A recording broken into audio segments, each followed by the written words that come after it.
थैल्स परिमेय। क्या बोलेंगे भाई? थैल्स परिमेय है।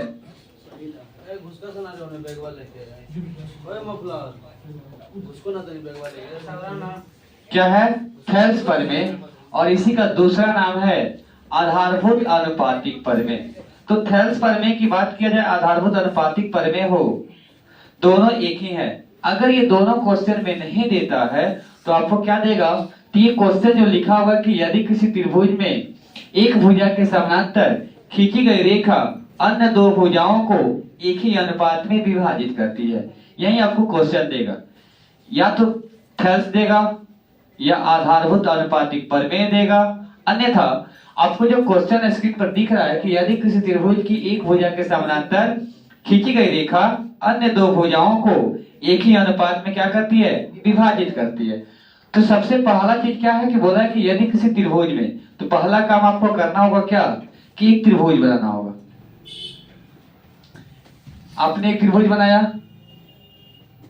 अब इसमें बोला है अगर ये त्रिभुज है तो इसका नामकरण करेंगे, तो नामकरण कर दिए। ये हो गया ए, बी और सी, कोई दिक्कत? फिर बोला है कि इसमें एक भुजा के समानांतर, मेरे दोस्त जब एक भुजा के समानांतर बोला है, अगर आप यहां से एक लाइन खींचोगे तो ना ए बी के समानांतर होगा और ना ही ए सी के समानांतर होगा। इन दोनों के समानांतर नहीं हो पाएगा, यानी यहाँ पे ये लाइनिंग नहीं रहेगा। तब आपके पास बच क्या रहा है? तो बी सी। अगर मैं यहां से एक लाइन खींच दूं,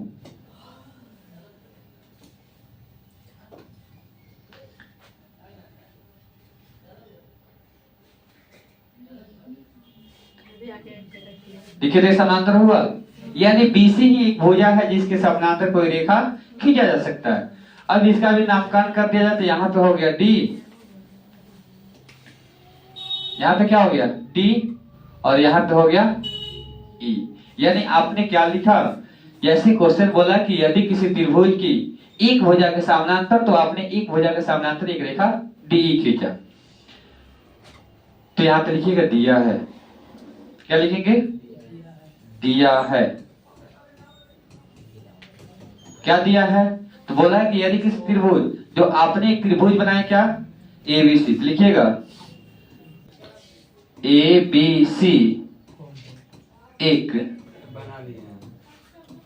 त्रिभुज है जिसमें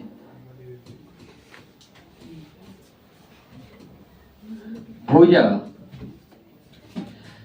बीसी के समानांतर, बीसी के समानांतर डीई रेखा, डीई रेखा खींचा। कोई दिक्कत? अब यहाँ पे आपने रेखा तो खींच दिया, वो कह रहे कि अन्य दो भुजाओं को क्या करती है? एक ही अनुपात में विभाजित करती है। जो AB तथा AC को क्रमशः का मतलब यानी पहले जिसका नामकरण है उसको पहले देंगे और बाद में नामकरण है उसको बाद में। क्रमशः AB को देखिए कहां काट रहा है? D बिंदु पर। D तथा E बिंदु पर क्या कर रही है? काट रही है या प्रतिच्छेद कर रही है? बात देखिए, प्रतिच्छेद करती है। तो सिद्ध करना है कि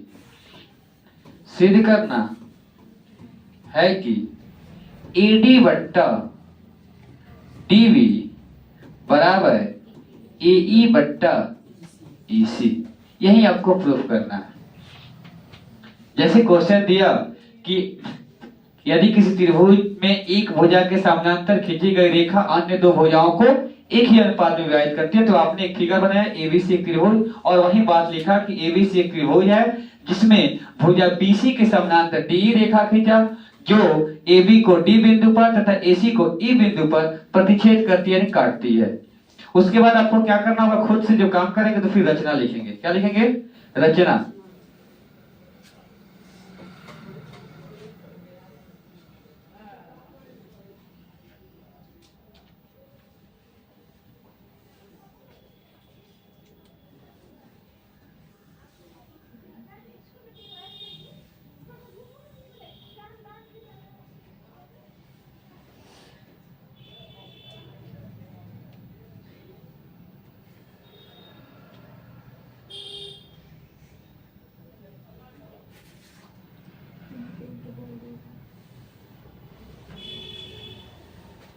यहाँ पे लिख दीजिए n और यहाँ पे लिख दीजिए m। अब देखिए आपने डॉट डॉट से बहुत सारे लाइनों को मिलाया, तो वह आप क्वेश्चन में तो दिया नहीं है, आपने खुद से मिलाया, तो वह जो खुद से बनाया गया उसको बोलते हैं बनावट या रचना। तो बनावट या रचना में क्या लिखे हैं? डी से डीएम लंब, डी से डीएम लंब किस पे खींचे हैं? ए से, तथा ई से ईएन लंब किस पे है? ए बी खींचा, तथा बी से ई को, बी से ई को और सी से डी को, सी से डी को मिलाया। यहां तक समझ में आपको आ गया? अब इसके बाद जो भी बनाएंगे वह प्रूफ करने वाला होगा। जैसे आपने देखी, अब आपको करना क्या है सीध कि एडी जो है बट्टा डीबी हो और ए बट्टा इसी हो, यही आपको सिद्ध करना है। तो उस कंडीशन में आप क्या करेंगे? तो लिखेंगे त्रिभुज का क्षेत्रफल।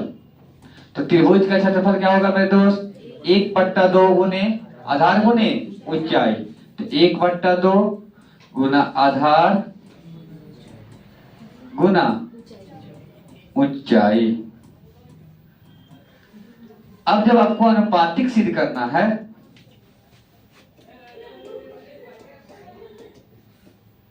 जब आपको अनुपातिक सिद्ध करना है उस कंडीशन में डायरेक्ट आप अनुपात में ही करके उस फार्मूला को रखेंगे। तो तुलना करेंगे। कैसे तुलना करेंगे? देखिए आपको लाना है कि एडी बट्टा डीबी।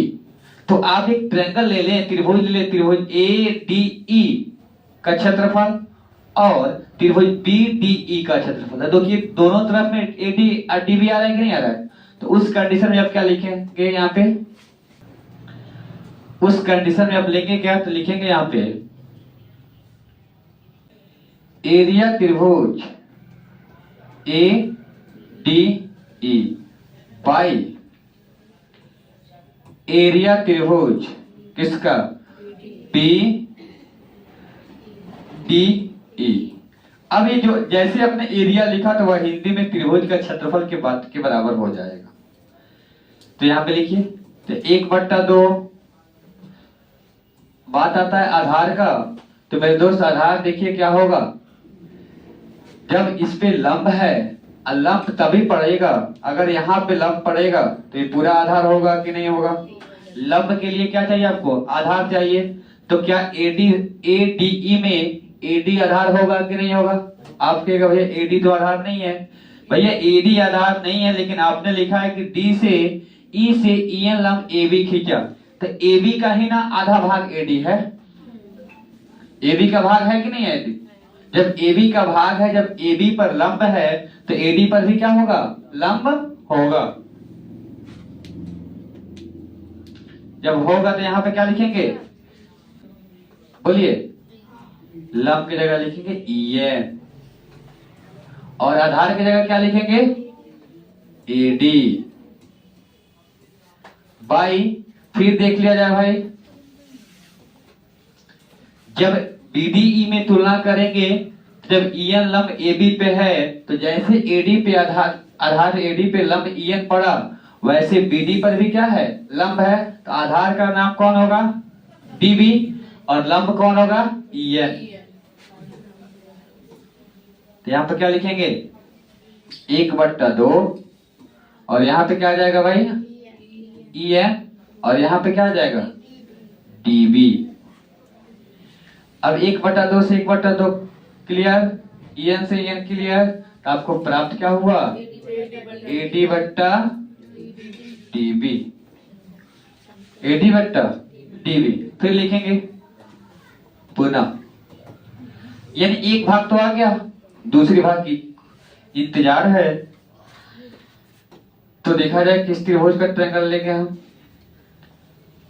अगर मैंने एडीई और बीडीई लिया तो इधर वाले एडी बटा डीबी प्राप्त होगा। अगर फिर मैं एडीई में लेंगे तो एई प्राप्त हो जाएगा, और सी डीई ले लेंगे तो सी प्राप्त हो जाएगा। तो मैं किस त्रिभुज का तुलना करूंगा बताइए। लिखेंगे एरिया त्रिभुज A D E by area त्रिभुज सी डी ई। अब बताइएगा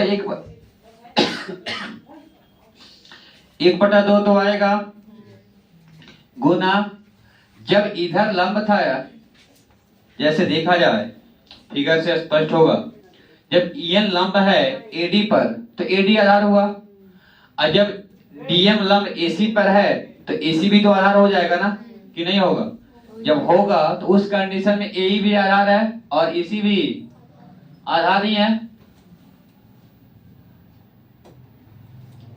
तो 1/2 यहाँ पे क्या लिखोगे लंब की जगह DM, और यहाँ पे AE, और फिर नीचे क्या लिखोगे 1/2 DM लंब तो दोनों में है तो DM, और यहाँ पे क्या हो गया EC।